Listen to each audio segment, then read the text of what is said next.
Bueno, me da mucha alegría, pues por lo menos, ¿no? Que ya que no pude estar en ese 70 aniversario, pues estar ahora. Es la primera vez que entro en el templo, tan bello, la verdad es que impresionante ver toda la historia que está aquí concentrada. También me han dicho que esa campana que está ahí puede ser la campana más antigua de la Comunidad Valenciana. En fin, pisamos un terreno, pisamos un lugar en el que nuestros antepasados pues han transmitido la fe unos a otros, se han transmitido la fe. Entonces eso yo creo que uno lo pisa con veneración. Es como cuando uno entra en un lugar y Moisés, al ver la zarza ardiendo, se descalzó porque entendía que estaba pisando un lugar sagrado, ¿no? Pues también estar en un lugar que ha tenido tantas generaciones anteriores, tenemos que sentir como un gran agradecimiento. ¿Cuántas generaciones ha habido aquí para que ahora estemos nosotros, ¿no? Eso es un pequeño milagro. Bueno, como sabéis, la diócesis en este año así especial que estamos viviendo, en el que la Vicaría de Evangelización está haciendo un esfuerzo por pensar, bueno, en cuál puede ser nuestro plan pastoral para los próximos 5 años, al mismo tiempo dijimos, bueno, mientras que se hace ese esfuerzo de reflexión, este curso lo vamos a dedicarlo a hacer un itinerario en él, un itinerario de profundizar en la oración que Jesús nos enseñó. Entonces, bueno, pues pensamos en hacerlo de esa manera, ¿no? Son 7 las peticiones del Padre Nuestro, más la introducción, Padre Nuestro que estás en los cielos, con lo cual son 8 reflexiones, ¿no? 8 reflexiones. Y bueno, pues hoy con la de hoy será la cuarta, La cuarta, y estarán a vuestra disposición pues en el canal de YouTube, a vuestra disposición, y así de menos una buenísima oportunidad para ir conociendo nuevos lugares. Hoy en día la tecnología nos permite hacer esto, que es una maravilla, ¿no? Y entonces, bueno, pues vamos a hacerlo con todo el cariño y la ilusión. Estoy convencido de que fruto de esta experiencia que estamos haciendo en la diócesis, vamos a rezar mejor, que es de lo que se trata, rezar mejor, porque el Señor nos dijo, orad así. Entonces, entender bien esa oración que Jesús nos dijo que rezásemos, pues es muy importante, ¿no? Obviamente. Bueno, pues vamos a ello. Hágase tu voluntad en la tierra como en el cielo. Como hemos hecho en charlas anteriores, comienzo subrayando el hilo conductor que existe en las peticiones del Padre Nuestro. Estamos en la tercera petición, que es consecuencia de las precedentes. Si comenzamos reconociendo el señorío de Dios, santificado sea tu nombre, Dios es santo, y después pedimos que venga a nosotros su reino, pues lo que nos queda es pedir ahora que seamos consecuentes y que hagamos su voluntad. Seamos consecuentes, ¿no? Y hagamos su voluntad. Porque claro, decir santificado sea tu nombre, y no hacer su voluntad, pues nos recuerda ese texto de Mateo 7, 21 que dice, no todo el que dice Señor, Señor, entrará en el reino de los cielos, sino el que cumple la voluntad de mi Padre. Luego es bastante lógico que después de decir santificado sea tu nombre, digamos, bueno, pues entonces hágase tu voluntad, ¿no?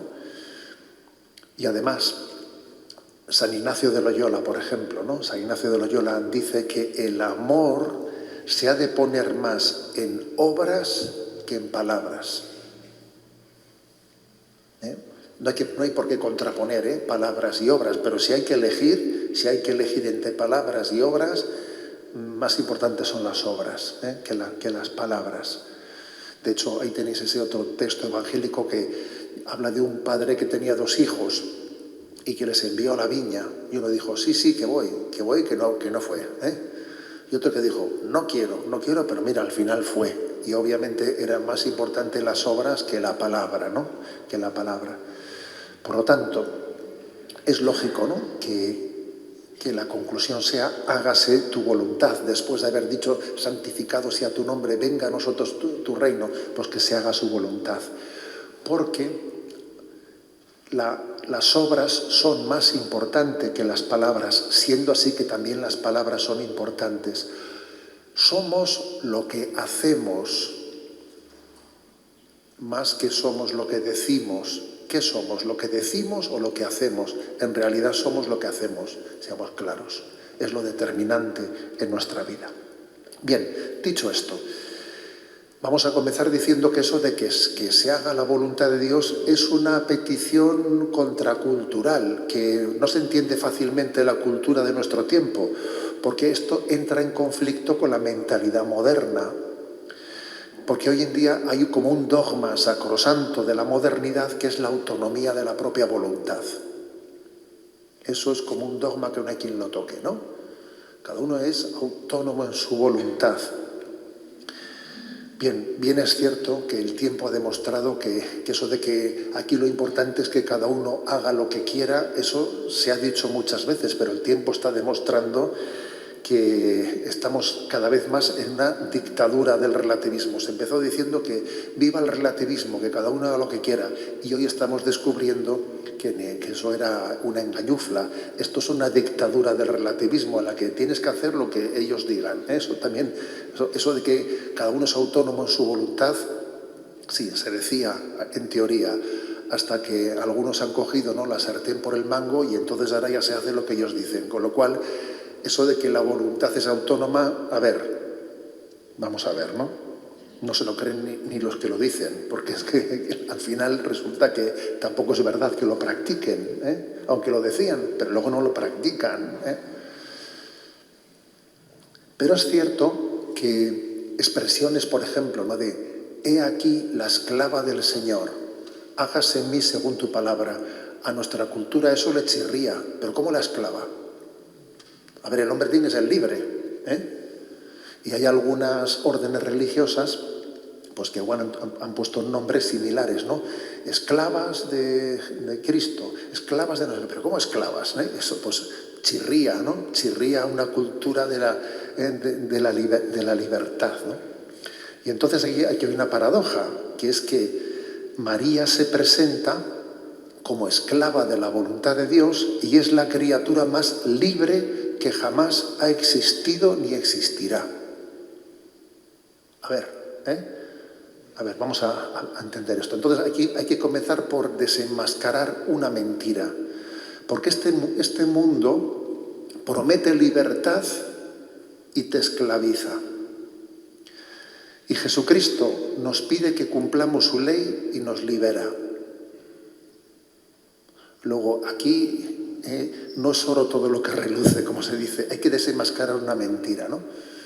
El mundo promete una libertad. Jamás, ¿no?, se ha enarbolado tanto como ahora la bandera de la libertad, yo hago lo que quiero, y estamos llenos de adicciones y de esclavitudes. Totalmente atrapados en montones de esclavitudes, ¿no? Y sin embargo Jesucristo te pide que abraces sus mandamientos y te libera, Con lo cual hay que decir que ese supuesto escándalo, pero ¿qué escándalo? Eso de que el hombre no sea autónomo, que el hombre tenga que hacer la voluntad de Dios, pero ¿qué es eso? No, el hombre tiene que realizar su propia voluntad y su propia libertad. Es que quien hace tal afirmación no conoce, ¿no?, lo que es Dios.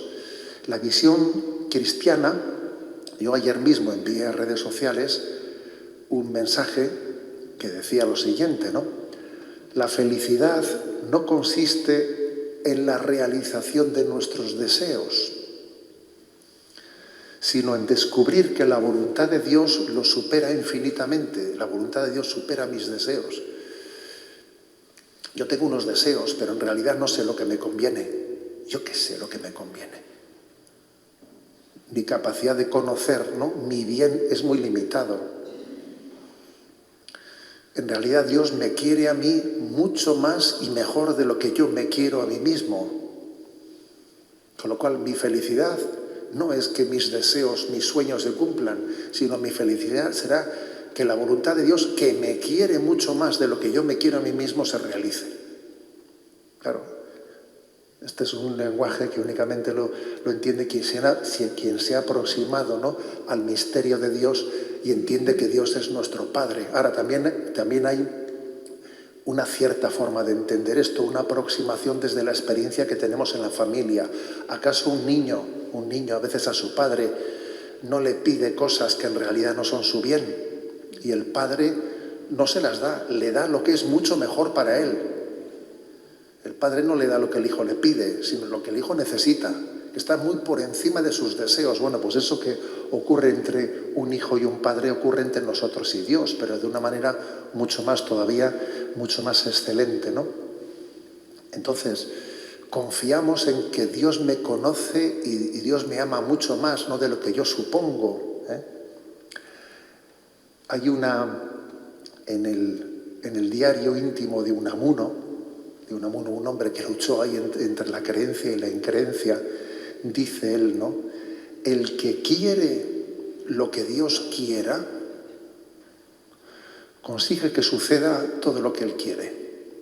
Participa de la omnipotencia de Dios. Claro, si yo digo de verdad, a ver, yo quiero la voluntad de Dios, quiero que sea lo que Dios, quiero que verdaderamente la voluntad de Dios se cumpla en mí, pues entonces, paradójicamente, consigues que todos tus deseos se cumplan, porque como tu deseo es lo que Dios quiera, entonces estás participando de la omnipotencia de Dios por la confianza que tienes en Él. Y esto es lo que creemos los cristianos. Esto es lo que creemos los cristianos. Y por cierto, en el propio lenguaje popular y en los dichos y en nuestros refranes, pues muchas veces decimos cosas como que sea lo que Dios quiera y expresiones de este tenor, que son expresiones que están dichas por alguien que sabe muy bien que Dios sabe más. Dios sabe más, qué sé yo. Dios sabe más. Y además me quiere mejor y más de lo que yo me amo a mí mismo, ¿no? Bueno, pues entonces, por eso, ¿no? Frente a ese escándalo de decir, pero hombre, ¿cómo se puede decir que se haga la voluntad de Dios, ¿no? Pasando por encima de la autonomía de la voluntad del hombre. Pues es que, claro, quien piensa así no entiende lo que es el misterio de Dios, no entiende lo que es ser nosotros hijos de Dios y de cómo su conocimiento y su amor está muy por encima del nuestro. Vamos a profundizar en esa petición de hágase tu voluntad. ¿Por qué se dice hágase tu voluntad? ¿Es que hay riesgo de que no se haga o qué? A ver, la voluntad de Dios es eterna, ¿no? Entonces, ¿por qué pido hágase tu voluntad? ¿Acaso Dios no es omnipotente? Entonces, ¿por qué lo pedimos, no? Efectivamente, Dios es omnipotente, pero distinguimos dos órdenes, ¿no? Por una parte está las leyes naturales, la voluntad de Dios se expresa en las leyes naturales de la creación, que están plenamente sometidas, ¿no? Pues a la voluntad de Dios, pero existe, sin embargo, un orden distinto, que es el de la libertad del hombre, que no es automático, que en ese orden la voluntad de Dios no es automática, como es en el resto de la creación, no es automática. Pasa por nuestra libre cooperación. Dios ha hecho algo inaudito, que es entregar el cumplimiento de su voluntad a nuestra libertad. Ha asumido un riesgo impresionante, pero lo ha hecho. Ha entregado el cumplimiento de su voluntad a nuestra voluntad. Y por eso la petición del Padre Nuestro, hágase tu voluntad, pues es como si dijésemos, Señor, que yo, ¿qué significa? Que yo no obstaculice tu voluntad. Sería la manera de traducirla. Porque dice, a ver, ¿en qué traducimos hágase tu voluntad? A ver, la voluntad de Dios obviamente se va a hacer. En el fondo estamos diciendo que yo no obstaculice tu voluntad, que actúe en libertad, en dócil cooperación con Dios. Que mi libertad sea bien empleada para cooperar dócilmente con Dios. Eso es lo que estoy pidiendo cuando yo digo, hágase tu voluntad. Dicho de otro modo, con esta petición estamos pidiendo por nosotros, no por Dios. No le estoy diciendo a Dios, Señor, hazla, no dejes de hacerla. A ver, si es que la va a hacer sí o sí. Es decir, lo que estoy pidiendo es por mí. Pido por mí. Porque yo no la obstaculice. Que yo coopere dócilmente con esa voluntad, ¿no? Santa Teresa de Jesús, con mucha gracia, en el comentario que tiene ya al Padre Nuestro, dice, de lo que se trata, dice, la voluntad de Dios es eterna y omnipotente. De lo que se trata es que hagamos de la necesidad virtud. O sea, que yo, de que la voluntad de Dios es y va a ser, pero que yo lo viva virtuosamente, que coopere con ella, que la haga mía, que sea una cooperación amorosa y libre. Dice ella, tú haz de la necesidad virtud, que si no, es hermosa, ¿no? Esa expresión que tiene. Pues bien, dicho esto, digamos una cosa más. Esta petición no debe de entenderse como que se trata de agachar la cabeza. Agacha la cabeza. No, y haz la voluntad de Dios. Sino como la consecuencia de una plena confianza en el amor de Dios. Yo no digo, hágase tu voluntad porque tengo que agachar mi cabeza meramente, ¿no? No es una obediencia servil, sino es una obediencia filial, que es distinto, porque el Hijo confía en el Padre y sabe que le ama.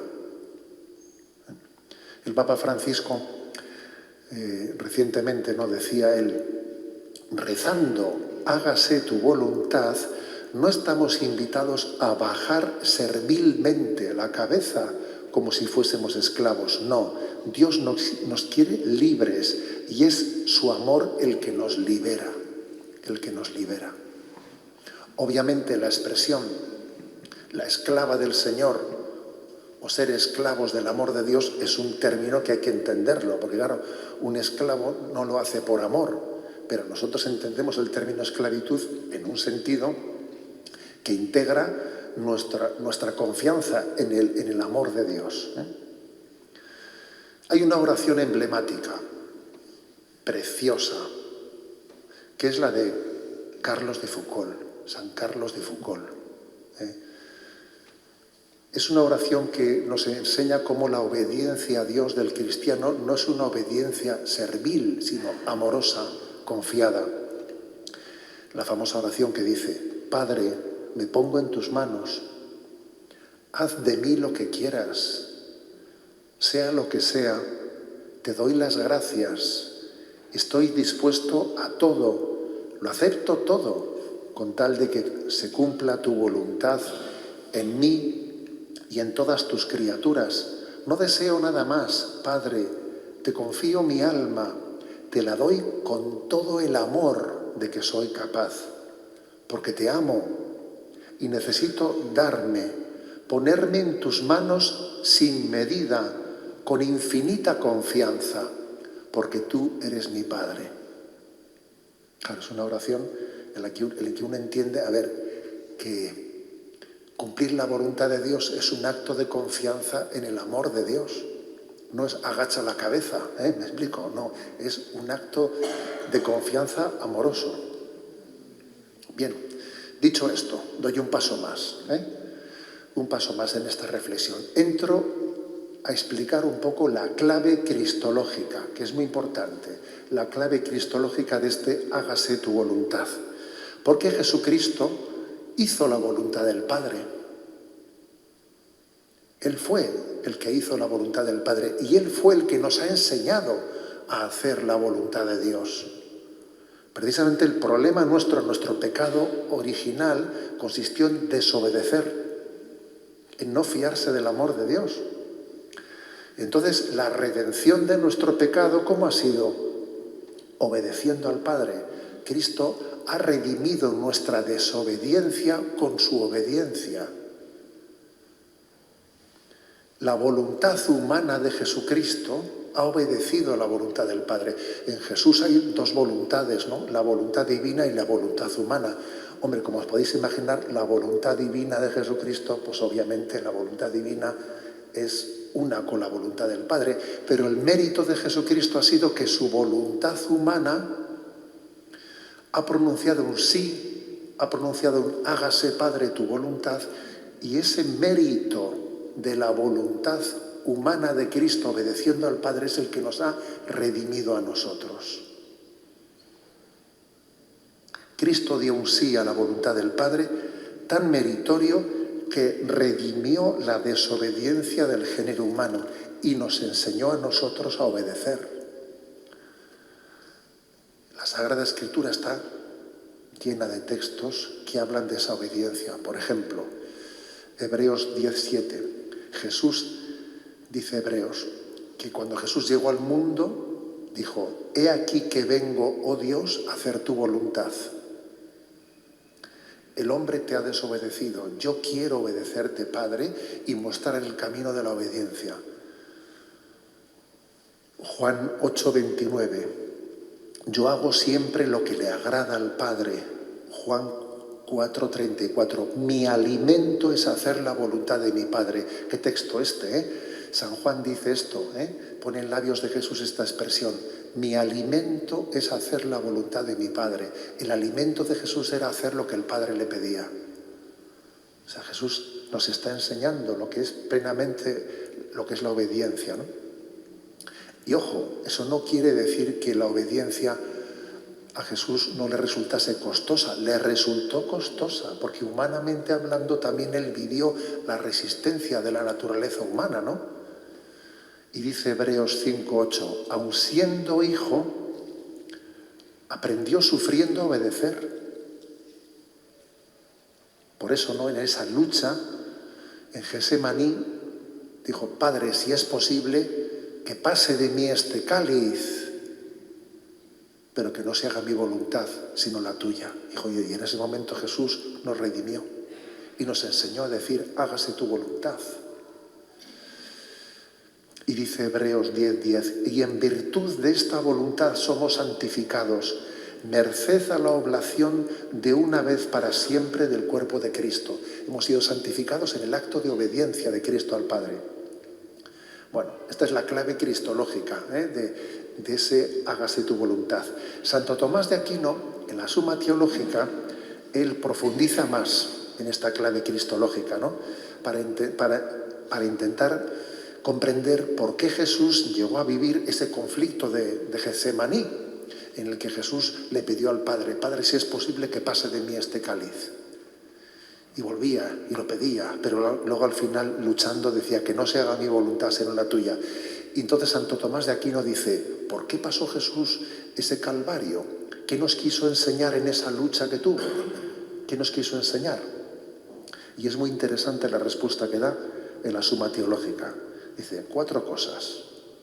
La primera, para que viésemos que cuando Jesús se hizo hombre de verdad. Que a veces decimos: sí, claro, Jesús era hombre, pero me explico, como si fuese una humanidad de cartón piedra. No, a ver, tenía una verdadera voluntad humana. La encarnación va en serio, O sea, la encarnación es en serio, hacerse hombres con todas las consecuencias, para que nos diésemos cuenta de que la encarnación fue verdadera.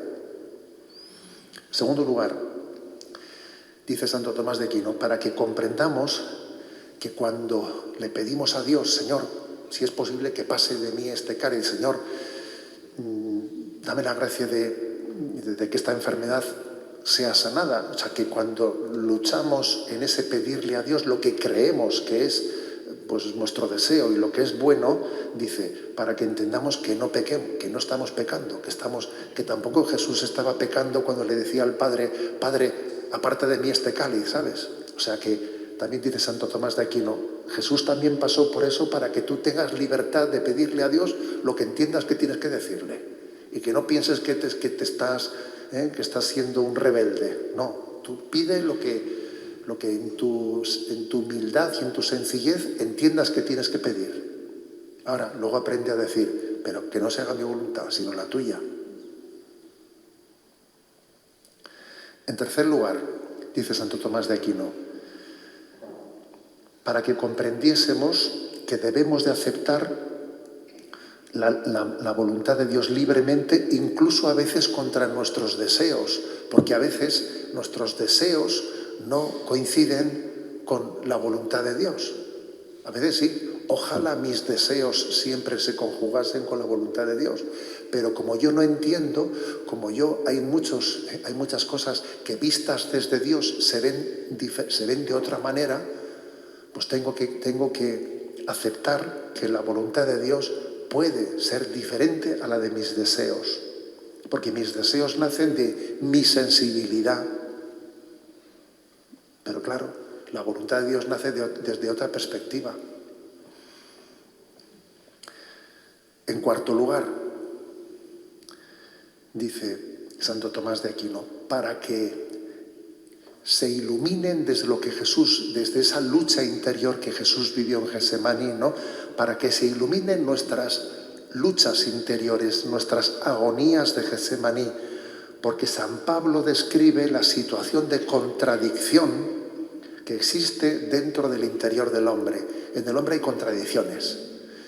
Me veo haciendo lo que no quiero hacer, y lo que quiero hacer a veces no soy capaz de hacerlo, y vaya lío que tengo dentro de mí. O sea, me veo que estoy interiormente dividido.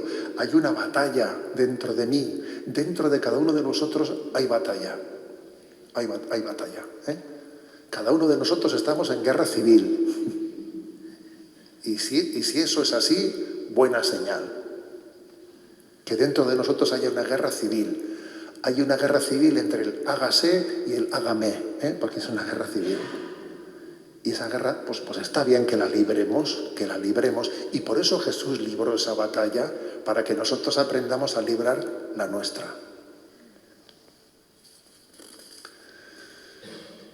Por eso no concluyo esta reflexión, decía, vamos a hablar un poco de la clave cristológica del hágase. Bueno, pues concluyo con una cita que está en el Catecismo de la Iglesia Católica, ¿no? Que es de una cita de Orígenes, de un padre de los primeros siglos, que dice: adheridos a Cristo, podemos llegar a ser un solo espíritu con Él y así cumplir su voluntad. De esta forma, esta se hará tanto en el cielo como en la tierra. Es decir, si yo me uno a Cristo, si yo me adhiero a Él, si soy una sola cosa con Él, aprendo a decir que se haga la voluntad de Dios. O sea, me uno a Cristo, a su sí, para que de esa manera me sea más fácil el acto de confianza y de obediencia. Bueno, doy un paso más. Hasta ahora hemos hablado un poco de la clave cristológica del Padre Nuestro. Doy un paso más, así de tipo más, digamos, práctico este. ¿Y cómo podemos conocer la voluntad de Dios? Porque claro, si decimos, quiero que la voluntad de Dios se haga en mí, ¿cómo podemos conocer la voluntad de Dios, no? Pedir hágase tu voluntad es también pedir conocer su voluntad.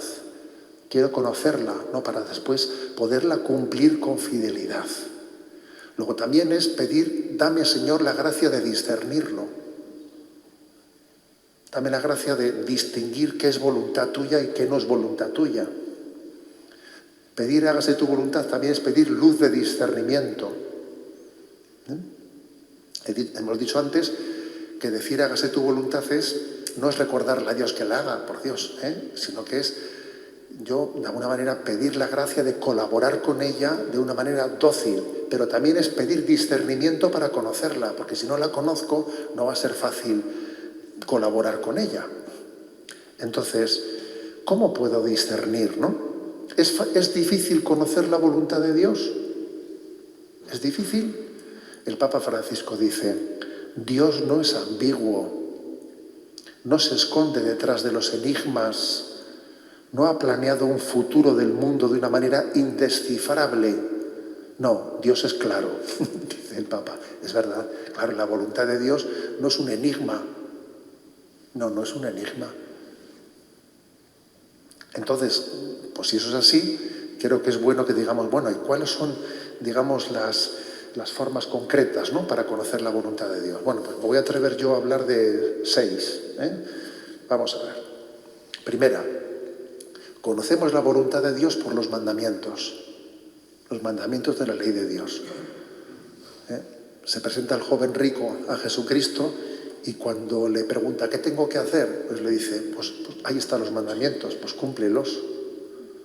¿Por qué? Porque los mandamientos de la ley de Dios están dirigidos a todos los hombres de todos los tiempos. es la ley divina. Con lo cual, si algo es contrario a la ley de Dios, y alguien se pregunta, ¿querrá Dios esto? ¿No querrá? Hijo, no lo dudes mucho, porque si forma parte de los mandamientos, la voluntad de Dios está discernida. Está discernida. Entonces ya muchas cosas se resuelven por aquí. A ver, si es que hay muchísimas cosas que se resuelven por aquí. Porque lo que es conforme a los mandamientos de la ley de Dios ya nos ordena la vida un montón. O sea, el cumplimiento de los 10 mandamientos pues ordena la vida. Vaya que sí lo ordena. Entonces, claro, que alguno diga, que alguno se queje de que Dios no habla. Dice, Dios te dirá que no hablo, hijo, yo me quejo de tu sordera. A ver, pero si te he dado los 10 mandamientos, si te los he escrito en la tabla, vamos, para que no se te olviden. Entonces, esto es importante, ¿no? Conocemos la voluntad de Dios de una manera muy especial en los 10 mandamientos. En segundo lugar, conocemos la voluntad de Dios en el cumplimiento de los deberes de Estado. Cada uno tiene unos deberes según su estado de vida. ¿Qué querrá Dios que haga yo? Y tal. A ver, perdón, José Ignacio, que eres obispo, a ti te corresponde hacer esto y esto. Oye, que eres padre de familia, a ti te corresponde... O sea, hay muchas dudas que si uno se toma en serio el estado de vida que tiene, quedan resueltas. Pues como padre de familia me toca hacer esto. Como sacerdote, de mí se espera lo otro. Los deberes en tu estado de vida son muy clarificadores de qué es lo que se espera de ti. Porque, digamos, es como una especie de, dentro de los 10 mandamientos, yo tengo una vocación particular. Tengo una vocación particular, ¿no? Tú imagínate, ¿no? Pues que una madre dice, ¿qué hago yo? ¿Querrá Dios? Pongo un ejemplo, ¿no? ¿Querrá Dios ahora que me vaya a hacer adoración eucarística? Dice, cuidado, que es la hora de comida, tengo que preparar la comida para mis hijos. Pues lo que querrá en este momento es que prepare la comida, pues porque tengo unos deberes de Estado, por ejemplo, ¿no? Bueno. En tercer lugar, primero dicho por los mandamientos, segundo, a través de los deberes de Estado, también conocemos la voluntad de Dios por la obediencia y la humildad. Las personas que tienen autoridad sobre nosotros nos muestran la voluntad de Dios. Incluso, por ejemplo, aunque unos padres se equivocasen, ¿no?, en ordenar a sus hijos ciertas cosas, pero cuando un hijo da ese acto de obediencia, el que obedece no se equivoca. O sea, en el acto de obediencia hay una certeza en buscar la voluntad de Dios. Hay una certeza. Y la humildad es necesaria para recibir las correcciones de las personas. Si alguien me corrige, yo tener humildad para poder recibir también una corrección y buscar la voluntad de Dios en esa corrección, ¿no? Si fuésemos dóciles a las correcciones, podríamos descubrir mucho mejor la voluntad de Dios, sin duda. Ahora, si me pongo a la defensiva, claro, tú verás. En cuarto lugar, conocer la voluntad de Dios desde el discernimiento, cuando uno tiene que tomar decisiones, ¿no? Y son decisiones que dice, ¿será de Dios esto? ¿No será de Dios esto? ¿Cómo conozco su voluntad? Entonces, el método de discernimiento que dice, discierne conociendo las motivaciones que te llevan a una decisión o a la otra y las consecuencias previsibles que se derivan de esa decisión que estás dudando en tomar. Si, por ejemplo, estoy dudando en tomar una decisión, ¿no?, pero veo que tengo un peligro muy grande de que esta decisión la tome porque en el fondo tengo celos de esa persona, le tengo cierta envidia,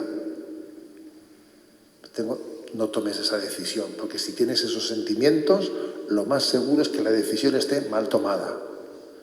Para que una decisión esté bien tomada conforme a la voluntad de Dios, tus deseos tienen que estar purificados. Las motivaciones que te llevan a tomar una decisión tienen que estar purificadas.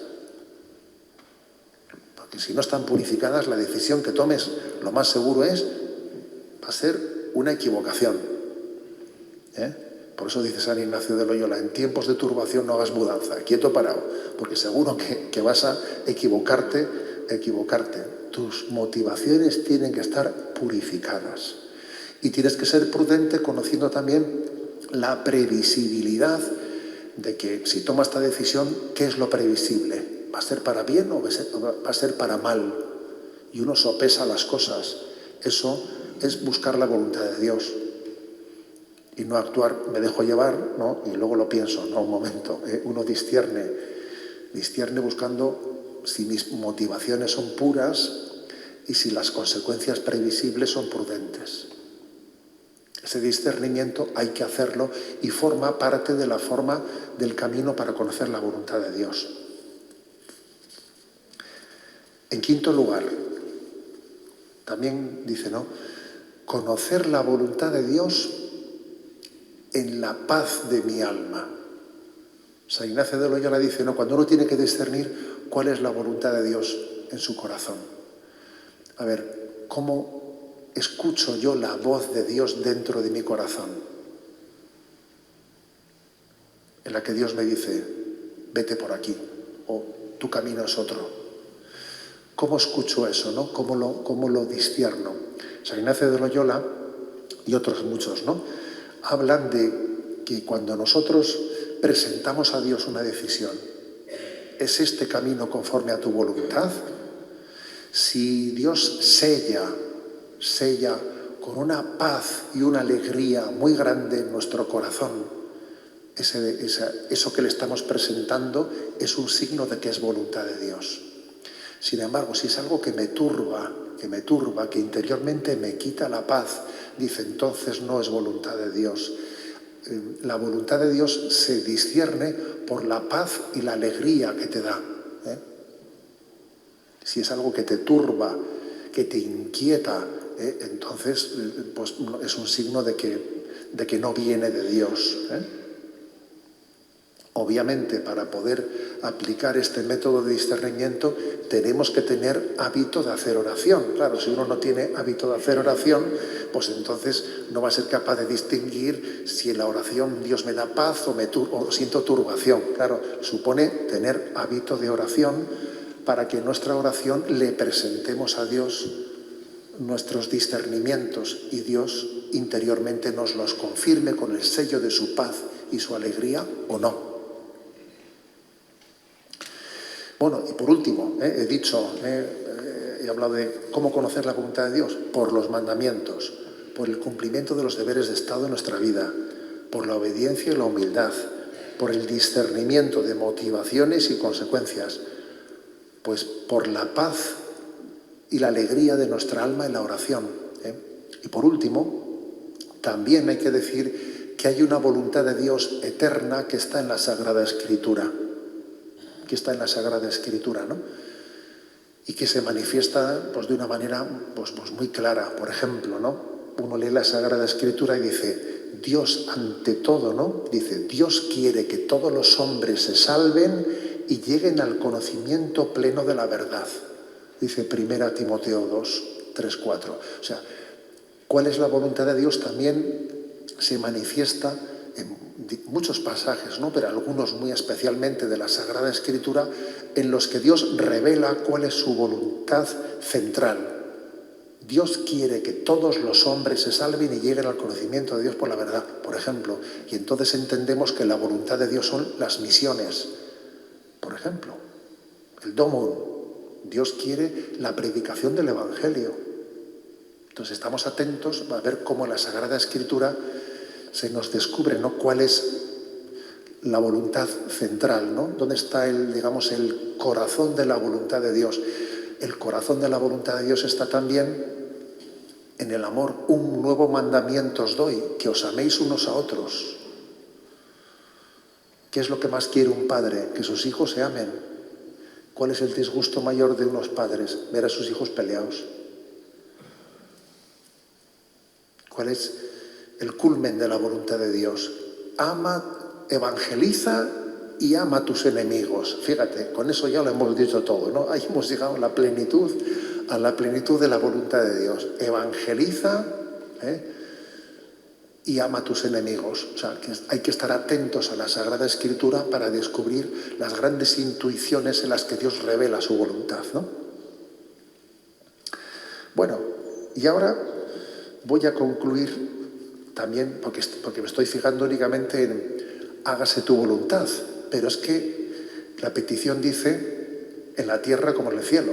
Vamos a hablar un poco de eso también, ¿no? ¿Qué significa eso de en la tierra como en el cielo? Hágase tu voluntad así en la tierra como en el cielo. ¿Qué significa esa expresión? Algunos padres de la Iglesia entendieron esa expresión de que las palabras tierra y cielo son sinónimos de carne y espíritu. Es decir, que se haga tu voluntad en la carne como se hace en el espíritu. Por aquello que dice el texto, ¿no? Que el espíritu es fuerte pero la carne es débil. Entonces, algunos entendieron que esa expresión podía significar en la tierra como en el cielo, en la carne como en el espíritu. Bien, pero son algunos padres de la Iglesia los que dicen esto, son una minoría, son una minoría. Por otra parte, tampoco hay que decir que la interpretación tiene que ser única, puede ser diversa. La interpretación mayoritaria es en el sentido literal, que se haga aquí en la tierra como en el cielo, los ángeles y los santos lo hacen. O sea, es la interpretación, digamos, mayoritaria en la tradición de la Iglesia. ¿Por qué? Porque los santos y los ángeles están en la presencia de Dios, y entonces ellos viven la voluntad de Dios, es su plena felicidad, su absoluta felicidad. Quizás nosotros tenemos el riesgo de hacer la voluntad de Dios, pero no disfrutarlo plenamente, ¿sabes? No gozarlo. Pero es que ellos viven la voluntad de Dios y lo gozan, ¿no? Es la visión beatífica, es la plena felicidad, ¿no? De vivir en la voluntad de Dios. Por eso es tan importante cuando se dice así en la tierra como en el cielo, que nuestra referencia sea la de los santos. Que seamos amigos fuertes de los santos. Ser amigos fuertes de los santos. Aprender mucho de ellos, ¿no? Lo que es cumplir la voluntad de Dios. Y por cierto, en el Evangelio de hoy se dice, ¿no? De Juan Bautista, se dice que es el mayor de los nacidos de mujer. No hay nadie en este mundo más grande que Juan Bautista, ¿no? Pero luego añade, pero el más pequeño en el reino de los cielos es mayor que Juan Bautista, lo cual quiere decir que se haga la voluntad aquí en la tierra como en el cielo, porque los que están en el cielo son los que verdaderamente están gozando de la voluntad de Dios. El santo más pequeño del cielo, o sea, es mayor que el mayor de los santos en esta vida. Luego, nuestro modelo es lo que pasa en el cielo. ¿Me explico? Nuestro modelo es lo que pasa en el cielo, porque en el cielo se vive la voluntad de Dios como una gran fiesta. Como una gran fiesta. Y entonces nosotros tenemos que apuntar a aquello, ¿no? A que para mí la voluntad de Dios sea gozosa, que sea una gran fiesta, como ocurre en el cielo, ¿no? Si en la tierra se hiciese la voluntad de Dios como en el cielo, la tierra cambiaría. O sea, que nos quede claro. El mundo sería distinto si aquí se hiciese la voluntad de Dios como en el cielo. El mundo sería feliz. ¿Cuál es la causa de que en este mundo haya tanto sufrimiento? A ver qué nos hace la voluntad de Dios.